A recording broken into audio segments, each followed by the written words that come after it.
when I was 20 years old. I was studying in Jerusalem in an all-male religious nationalist seminary. And obviously I grew up very Zionist. And while I was there, I started having questions about the entire population that existed beyond these walls. And as part of my program, there were individuals who were doing this interesting program where folks actually met Palestinians and heard some of their perspectives.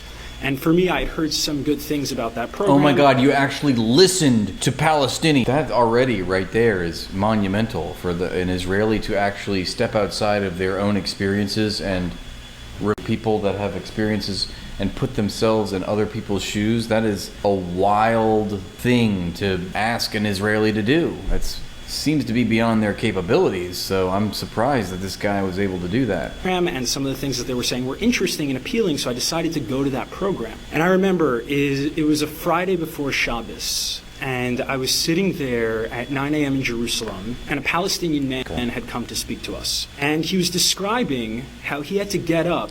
Well, it sounds like how I got out of Scientology. It's the same shit. Only Zionists are far more dangerous than any Scientologists, I would say. Zionists, it's another cult. How I got out of this death cult.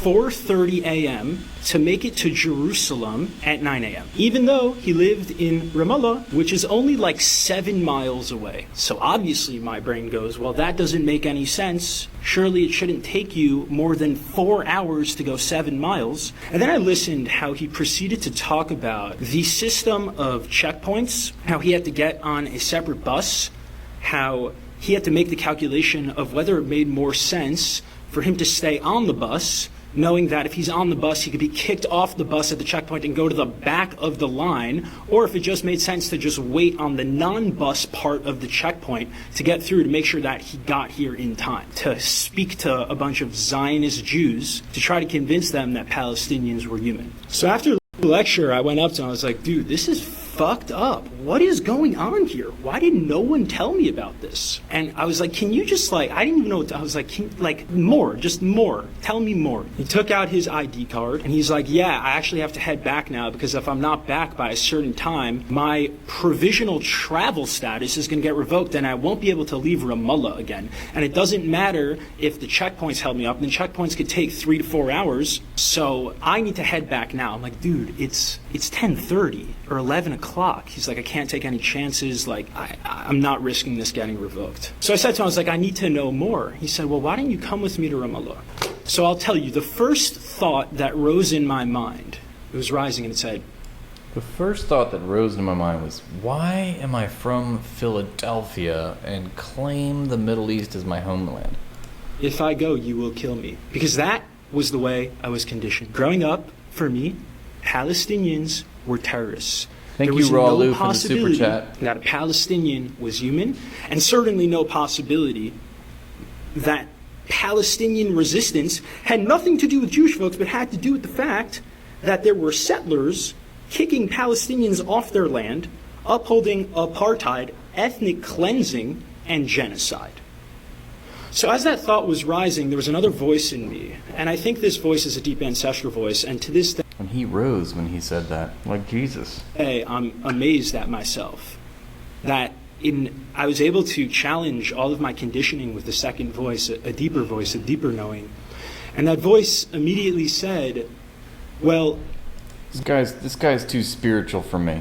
You've been told your whole life that this... And then there was a deeper voice. It's like he's like coping so hard. He's like, I had these wolves inside of me, and one was feeding me to genocide, and one was feeding me to empathy, and it was really a conflict of interest. I had to actually step outside of my own arse in order to feel compassion. It was a very, very strange thing to me, because I was raised as an Israeli, and to think only for myself and for my people. Then I felt this rising. It was just like this. I felt this rising up in my, and a voice called to me and said, "No, Shlomo, you must think of others." And at that moment, I knew I could not go back. It's like, yeah, you fucking dildo. Holy shit, a 5-year-old could understand this. Didn't need some fucking spiritual awakening. Person was going to kill you, and that this person was a terrorist and he wasn't human. And he's standing right Lo and behold, he was not a terrorist. in front of you, and he's the exact opposite of those things. In that moment, I didn't vocalize that thought, and I called bullshit, and I said, yeah, I'll come.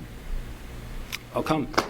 I need to see it for myself. I love the internal monologue he's giving us. I love the little summary and play-by-play of his internal fucking existential crisis he's having. Where he's like, wait, this brown guy is not a terrorist? Are you sure? Now, as a Zionist kid growing up, this was unheard of. The thought that I could go to a Palestinian town and come back in anything less than a body bag was absurd. So this was Friday, so I had Shabbos in Jerusalem, and then Sunday is a work day in the Israeli settler colony. So I went to yeshiva, I went to Gemara in the morning. I think we were holding in Kedushin. And then I just did a Kedushin in the toilet.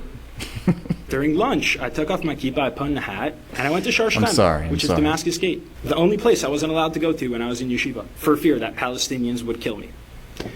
And the second I stepped into Damascus Gate, I essentially, I don't want to say became Palestinian, that's ridiculous. I had tremendous privilege as a settler, but I got to taste, maybe instead of a drop in the ocean, I got to taste the mist surrounding one drop in the ocean. I got to taste the mist surrounding one drop in the ocean.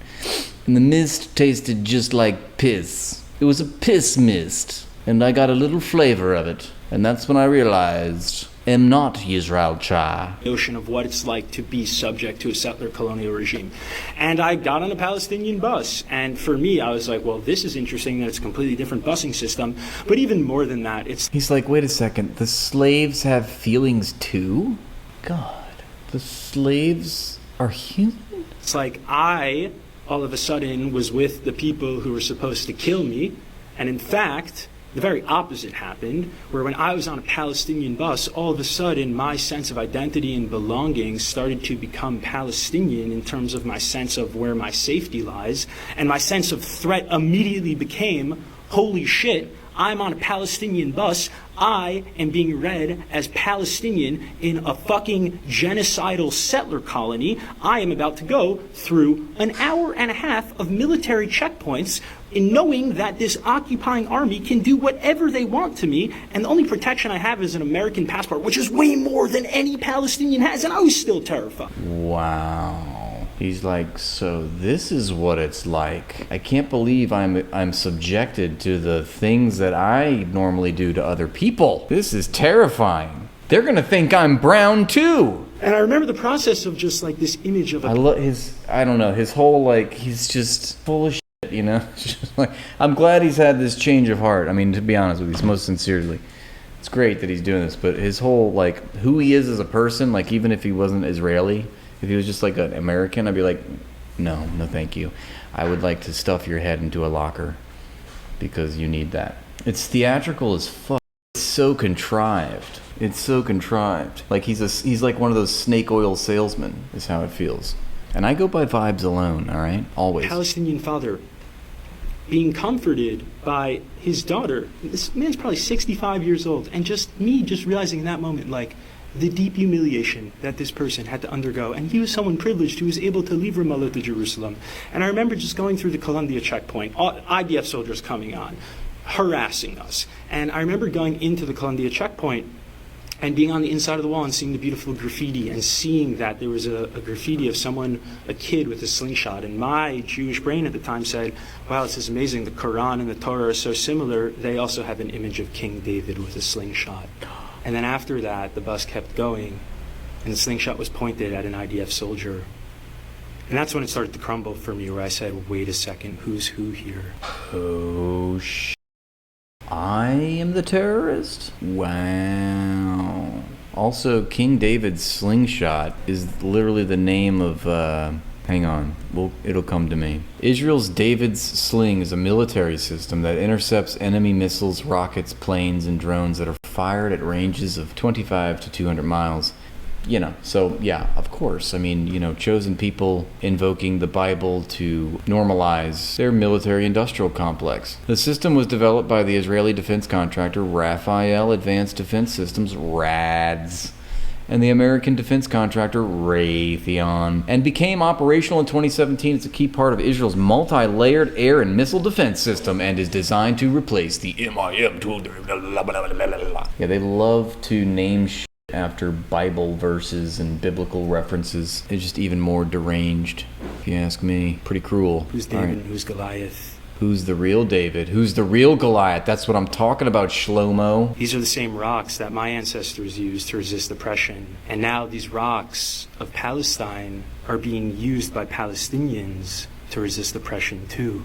And we have become our worst nightmare. I remember sitting in a bar in Ramallah. Sorry, the Israeli security apparatus. I don't remember who it was. But if you could find him for me, that'd be lovely, because I dearly miss him and he changed my life. I remember sitting in a bar in Ramallah. And this person just explaining to me, this beautiful Palestinian human just explaining to me, being so patient with me, speaking to a Zionist settler, speaking to me and just saying, like, dude, like, most people here have never seen... What else can they do? I mean, you know, they obviously have to be nice to you. What else can you do? Jerusalem. I'm like, what are you talking about? It's literally right there. It's like you have to be a male and 65 or older, or women 55 or older, or you need to have someone sponsor you for a work permit, but the only way they can sponsor you, there has to be an Israeli, and how the fuck is an Israeli going to sponsor you if they don't even know you exist because you're behind the wall?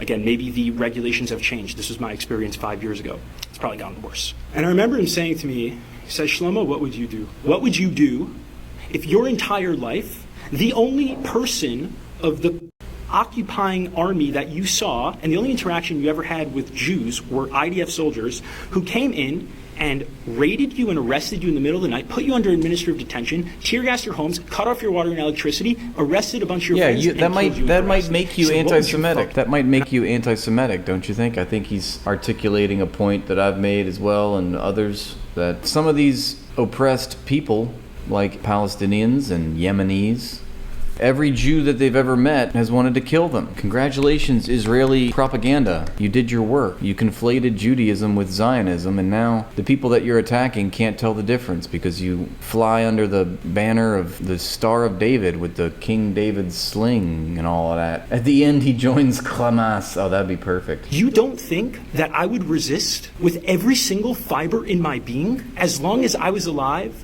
to liberate myself from this colonial hell? You are out of your mind. I said, how dare you even ask me what I would do?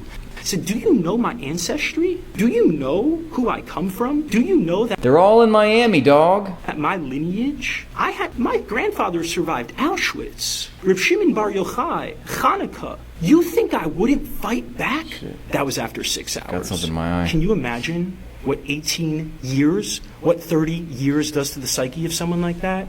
And y'all sit here and get confused with Palestinian resistance? Are you kidding me? All that shows me is that A, you have no idea what the settler colony of Israel is, and B, it's disrespectful. You're disrespecting yourself because you're telling me that if you were in that position, you wouldn't fight back and you would willingly die.